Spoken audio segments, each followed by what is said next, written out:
반갑습니다. 23강 2분의 2 수업 진행하겠습니다. 자, 3. 교통수단별 수송 분담률에 대해서 알아보겠습니다. 우리가 일반적으로 교통수단이라 한다면 기본적으로 항공, 선박, 도로, 철도 이렇게 보통 네 가지를 이야기합니다. 자, 그런데 이 표에서는 A에서부터 E까지 5개가 지금 나와 있습니다.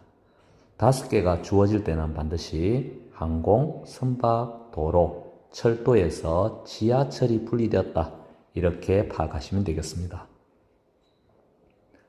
먼저 A에 대해서 살펴보면 A는 국내 여객과 국내 화물에서 사람들이 가장 많이 이용하는 교통수단입니다.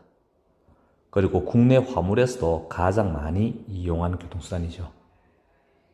자, 이것은 우리가 여러분들이 이동할 때 주로 이용하는 것은 버스, 도로, 그 다음에 택시도 도로, 그 다음에 여러분들이 물건을 받을 때 국내에서는 택배를 다 이용을 하고 있죠. 그래서 이 두 개가 가장 높은 비중을 차지하는 것은 도로교통이 되겠습니다. 자, 그 다음에 D와 E로 가보겠습니다. D와 E는 국내 여객에서 차지하는 비중이 0.05, 0.09 너무나 비중이 낮지요. 이렇게 우리가 국내에서 이동할 때 가장 적게 이용하는 교통수단은 선박과 항공 둘 중에 하나겠죠. 자, 그런데 이 두 개 중에서 자, 이 부분을 보겠습니다. 단위가 in.km입니다. in.km는 몇 명이 이용했는가, 그리고 이 사람들이 얼마나 많은 거리를 이동했는가, 이것을 두 개를 곱해준 겁니다. 자, 그렇다고 한다면 선박과 항공 중에서 우리가 한 번 탔을 때 멀리 이동하는 것은 배가 아니라 비행기지요. 그래서 우리나라 남해안과 서해안에는 많은 섬들이 있는데 이 섬들에 가기 위해서는 배를 이용하는데 그 배의 이동 거리라고 하는 것은 10km, 20km 내외 안쪽이 될 겁니다, 보통. 자, 그러나 우리가 비행기를 탄다면 김포에서 제주도까지, 그 다음에 부산에서 제주도까지 이렇게 이동 거리는 상당히 길게 되죠.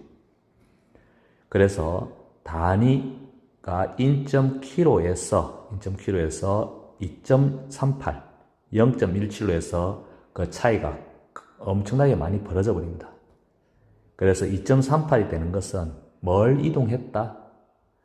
여기에서 이용하는 사람들은 거의 차이가 없지만 멀리 이동했기 때문에 2.38이 되는 거죠. 그래서 E가 선박 항공 중에서는 항공이 되고요.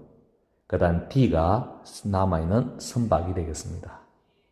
물론 여기에서 국내 화물에서도 보면 14.3%, 0.03% 배를 이용해서 화물을 이동하는 것이 비행기를 이용해서 이동하는 것보다 훨씬 더 비중이 높지요. 자, 그렇게 파악하시면 되겠고요. 자, 그 다음에 남아있는 B와 C입니다. 철도 아니면 지하철이죠.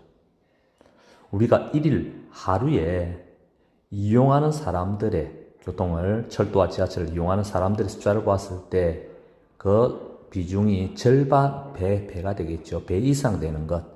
그것은 철도와 지하철 중에서는 지하철이 되겠습니다. 자, 그런데 단위가 in.km로 다시 가보겠습니다.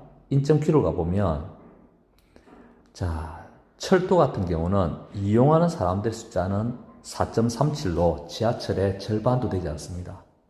그렇지만 철도 같은 경우는 한번 타면 최소 서울에서 대전 또는 서울에서 대구, 서울에서 부산, 서울에서 광주까지 그 이동거리가 어마어마하게 길어지게 되죠. 그래서 단위가 in.km에서 9.93으로 지하철보다 더 그 비중이 높게 되는 것, 이것이 바로 철도가 되겠습니다. 그 다음에 또 특징이 있는데 지하철은 화물 수송을 위해서 만든 지하철은 국내에는 존재하지 않습니다. 물론 세계 어디에도 존재하지 않죠. 그래서 국내 화물에서 0%를 차지하는 것, 이것이 지하철이 되고, 그 다음에 5.2% 정도 되는 것, 이것이 철도가 되겠습니다.